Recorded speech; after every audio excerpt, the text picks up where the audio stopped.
ఆంధ్రప్రదేశ్ రాష్ట్ర శాసనసభ ఎన్నికల్లో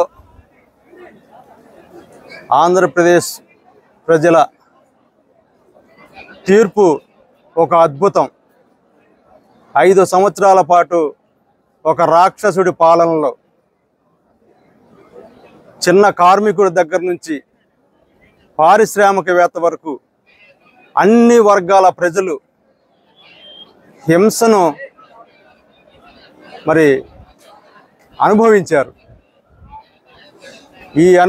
ఈ ఏదైతే రాష్ట్ర ఒక్క శాసన పేరుతో మరి ఈ అధికారంలోకి వచ్చినటువంటి జగన్మోహన్ రెడ్డి రావడంతోనే అనేక అకృత్యాలకు, హింసకు ప్రజలను ఇబ్బంది పెట్టి ఈ రాష్ట్రాన్ని సర్వనాశనం చేశాడు.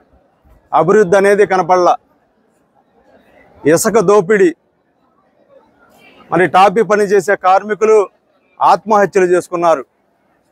భవన నిర్మాణం, మరి పారిశ్రామికంగా అపార్ట్మెంట్లు మరి నిర్మించేటటువంటి అనేక మంది బిల్డర్స్ ఆత్మహత్యలు చేసుకున్నారు. అంతేకాదు, ఇవాళ కొత్త రాష్ట్రం ఏర్పడి మరి రాజధాని అమరావతి అనుకున్న టైంలో దానికి ఒక రూపకల్పన జరుగుతూ ప్రాణం పోసుకున్న టైంలో ఈ ఒక్క ఛాన్స్ ముఖ్యమంత్రి మరి ఈ జగన్మోహన్ రెడ్డి ప్రభుత్వం ఏర్పాటు చేయటం, దాన్ని చంపేసే ప్రయత్నం చేశాడు. కానీ ఆంధ్రప్రదేశ్ ప్రజలు చాలా తెలివైన వారు. ఈ 5 సంవత్సరాలు ఏ రకంగా హింస పెట్టాడో దాన్ని మనసులో ఉంచుకున్నారు. ఎగ్జిట్ పోల్స్కి కూడా అందని తీర్పుని ఇవాళ ప్రజలు చూపించారంటే సామాన్యమైనటువంటి విషయం కాదని చెప్పేసి సందర్భంగా తెలియజేస్తున్నాను. ఎందుకంటే మనం స్వతంత్ర భారతదేశంలో ఇప్పటి వరకు ఏ రాష్ట్రంలో కూడా ఇటువంటి నీచమైన ముఖ్యమంత్రిని, మరి హింసను ప్రేరేపించే ముఖ్యమంత్రిని, రాష్ట్ర అభివృద్ధిని ధ్వంసం చేసే ముఖ్యమంత్రిని మనం ఇంతవరకు చూడాల. ఈ 5 సంవత్సరాల్లో చూసాం. కానీ ప్రజలు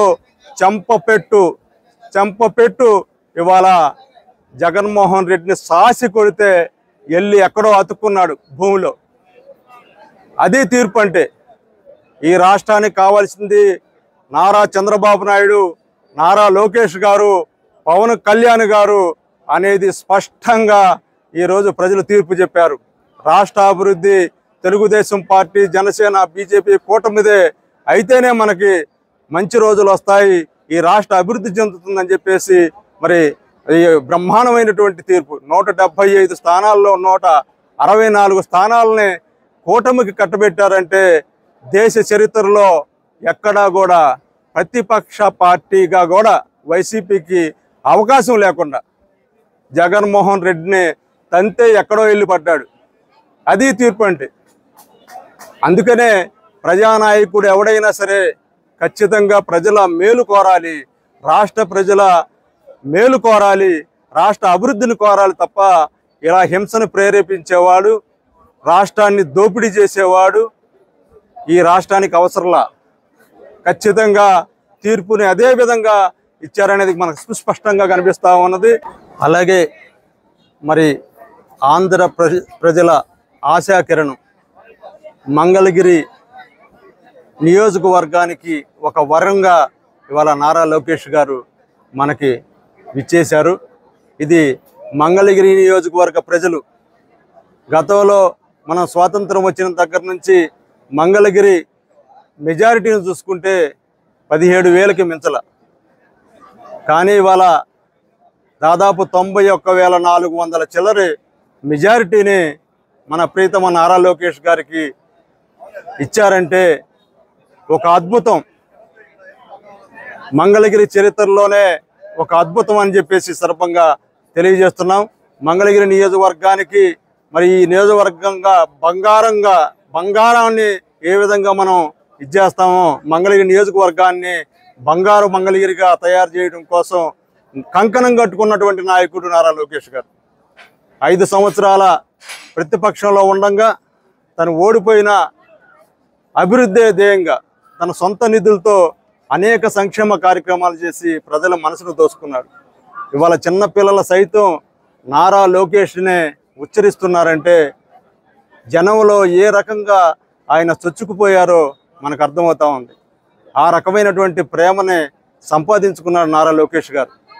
మంగళగిరికి మంచి రోజులు వచ్చాయనేది, అలాగే ఆంధ్రప్రదేశ్ రాష్ట్రానికి అభివృద్ధి పథంలో ముందుకు దూసుకు వెళ్ళేదానికి చంద్రబాబు నాయుడు గారి తర్వాత నారా లోకేష్ గారు ఈ రాష్ట్రానికి ముఖ్యమంత్రి కాబోతున్నారనేది సుస్పష్టంగా మనకు అర్థమవుతా ఉంది.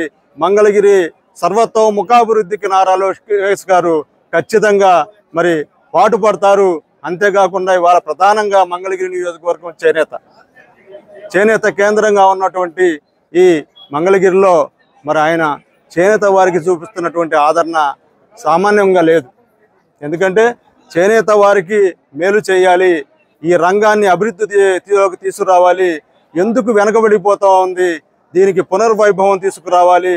గతంలో 14,000 మగ్గాలు మంగళగిరిలో ఉంటే ఎందుకు 2,500 మగ్గాలకు పడిపోయింది, ఈ వృత్తిని కొనసాగించాలి, కాపాడాలి, పునరుజ్జీవం చేయాలని చెప్పేసి లక్ష్యంతో ఆయన సొంత నిధులతో 50 లక్షలకు పైగా వెచ్చించి ఆటోనగర్లో ఒక వేవర్స్ శాలను స్థాపించి మరి అక్కడ ఉత్పత్తి అవుతున్నటువంటి బట్టనే టాటా వాళ్ళతో మాట్లాడి ఎక్స్పోర్ట్ చేయడానికి ఆయన కంకణం కట్టుకున్నారు. దాన్ని ముందుకు తీసుకువెళ్తూ ఉన్నారు. దానిని అదేవిధంగా ఈ ప్రభుత్వం ఏర్పడిపోతూ ఉంది. ఈ ప్రభుత్వం ఏర్పడిన తర్వాత అన్ని జిల్లాల్లో ఉన్నటువంటి చేనేత కార్మికులకి ఈ రకమైనటువంటి ఉపాధి చూపించి వారి జీవనోపాధి మెరుగుపడేందుకు, చేనేత రంగం అభివృద్ధి చెందేందుకు, చేనేత పరిశ్రమ అభివృద్ధి చెందేందుకు చర్యలు తీసుకుంటా అని చెప్పేసి ఆయన కంకణం కట్టుకున్నారు. ఇది కావాల్సింది. రాష్ట్రానికి, రాష్ట్ర ప్రజలకి ఇటువంటి సేవలు మరి ఖచ్చితంగా అవసరం. ఇటువంటి నాయకులు మనకి చాలా అవసరం అని సందర్భంగా తెలియజేస్తున్నాను.